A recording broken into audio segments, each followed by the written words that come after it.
One of the more interesting narratives in Boruto is the glaring parallels between Boruto and Kawaki and Naruto and Sasuke. I can say starting off, this seemed like nothing but another long shot theory, but until recently, more specifically during my read of chapter 7, this has actually caught my attention in more ways than one. I can't speak for everyone, but chapter 7 has told me a lot about what direction the story is going and potential endings for Boruto and Kawaki's characters and the resolution of their everlasting feud. Before we start the video, I would very much appreciate it if you would take the time out of your busy day to drop a like on the video, as it does help the video tremendously in the YouTube algorithm and it helps new viewers find the channel easier. But going back to my main point, let's rewind back to the beginning of Shippuden, right about to the end of the reunion arc when Naruto and Sasuke had their standoff, and Naruto realized compared to him, Sasuke was on a completely different level than not just him, but everyone on Team 7 at the time, including a skilled Jonin like Yamato. The entire theme of Naruto and Sasuke, to put it bluntly, is basically whose resolve is stronger. Up until the final battle between them, Sasuke was always one step ahead of Naruto in terms of their own ideologies and how set they were on their paths. This is why it seemed like Sasuke was always able to best Naruto. He knew what path he wanted to take, and he was set on the path to the point where a naive kid like Naruto, who didn't even understand himself, or Sasuke for that matter, couldn't stray him away from it. It wasn't until through Naruto's training and experience that he was able to not only catch up to Sasuke physically and mentally, but able to develop his own ideologies and outlook on the ninja world that would eventually come to rival and even surpass Sasuke's. Now looking back at how the Boruto 2 Blue Vortex manga started, I don't think that Kishimoto did this by pure coincidence. Going into the manga, I'm pretty sure everyone knew that Boruto was going to end up becoming a lot stronger, especially since he had Sasuke as a teacher and was already considered to be a genius. But it's actually crazy. The jump in pure strength he was able to take within these past 3 years is just nothing short of astounding. Throughout these 7 chapters, we've seen exactly how locked in Boruto is. Especially after what happened to Sasuke, we see his resolve and how far he's willing to go to save everyone. You don't really have to do this unnecessary deep dive on his character and actions so far to see this. Just look at his power. It will tell you everything you need to know. During the Mitsuki fight in chapter 7, Mitsuki just casually tells Boruto that Kawaki is much weaker than him, to the point where he probably wouldn't be able to even rival his strength at this point. Kawaki getting tossed around by the claw grimes and being caught off guard multiple times isn't that meaningless anymore.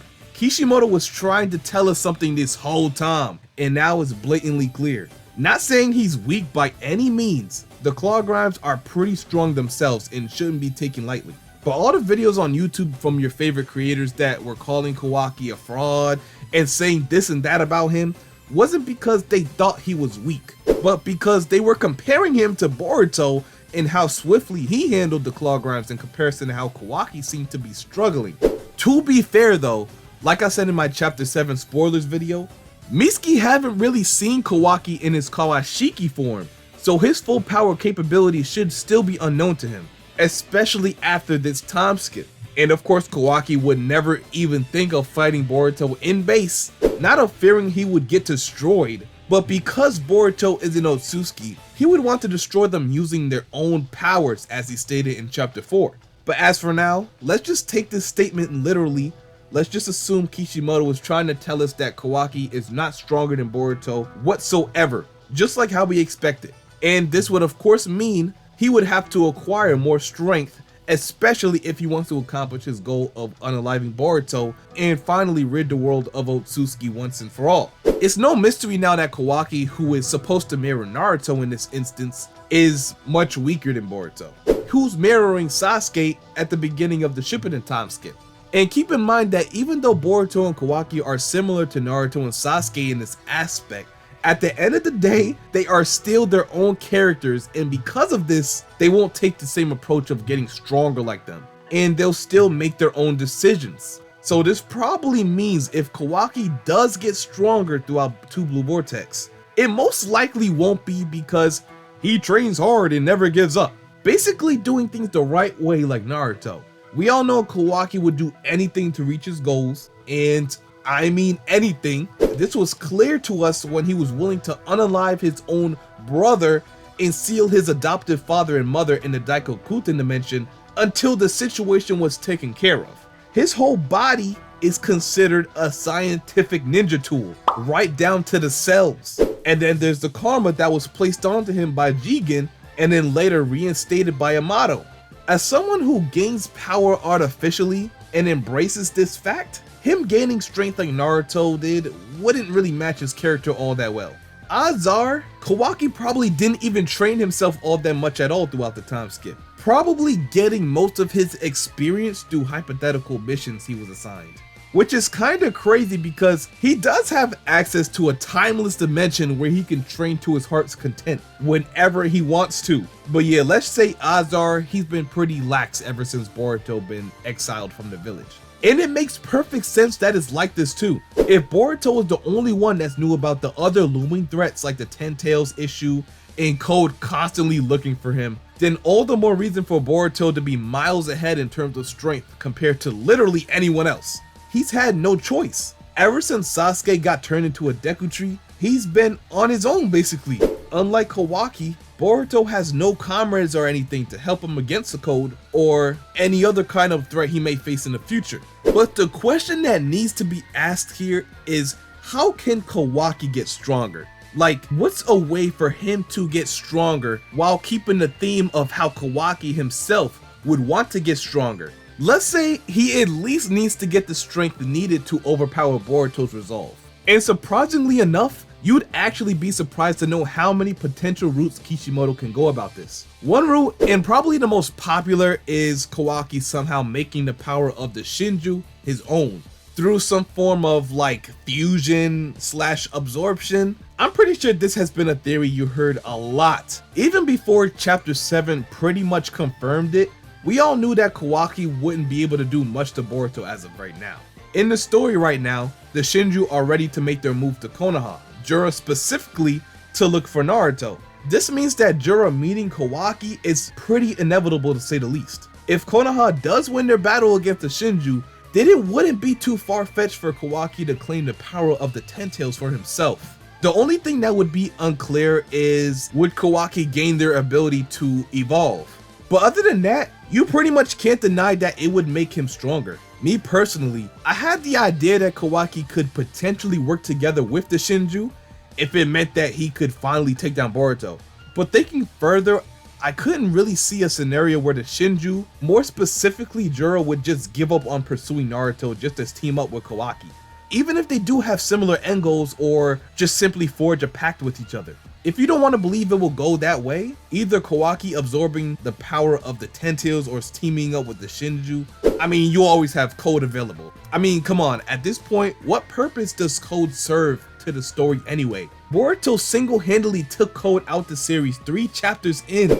If Code is not going to be used in a way where he basically has some sort of redemption arc, where he sacrifices his life to save another and finally beat the allegations of him just being used by others like I predicted, then perhaps he could serve another purpose. Since Kawaki and Code have a history with each other ever since they were younger, I don't believe Kishimoto would just leave this in the air. You see, if there was someone that could potentially finish off Code, it would probably be Kawaki. I feel like it's only right for him to be the one to deal with him. But would Kawaki be able to handle such a feat like unaliving Code for more power? Like I said before, it is still possible because we really haven't seen Kawaki at full power since part 1. And even though Code did have his limiters on, Kawaki was able to easily dismantle him, with both characters getting stronger as time goes on naturally.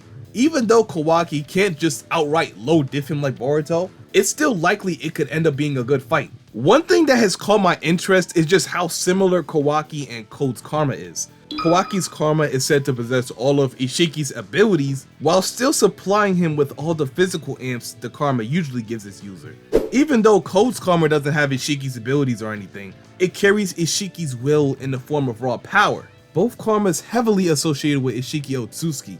I wonder if there was some kind of way Kawaki could seize his power, creating a way for him to strengthen the potency of his karma's abilities even more than before. So you could make an argument that Kawaki could gain strength from the Shinju or Code. We see numerous of times Jigen going to the Ten Tails to resupply himself of chakra whenever he please, basically. But we haven't seen someone completely seize the power of the Ten Tails since the war arc in Shippuden. While I think this is a possibility for Kawaki, it would be significantly harder because the current state of the Ten Tails body is unknown. Some say the Ten Tails body manifested in a form that is now known as Jura, and some believe that the Ten Tails that we all know simply doesn't exist anymore. But let me know what you think in the comment section. If you can come up with a scenario where Kawaki gains enough strength to rival Boruto and his resolve to a point where he could pull off a feat such as he did at what seems to be the end of Tubular Vortex, then let me know what it is and how Kawaki will attain it.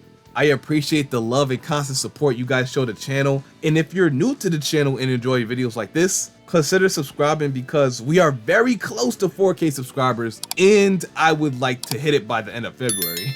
But anyway, I hope you guys enjoyed the video. If you did, make sure to leave a like, comment, and subscribe. And until my next video, I'm out. Peace.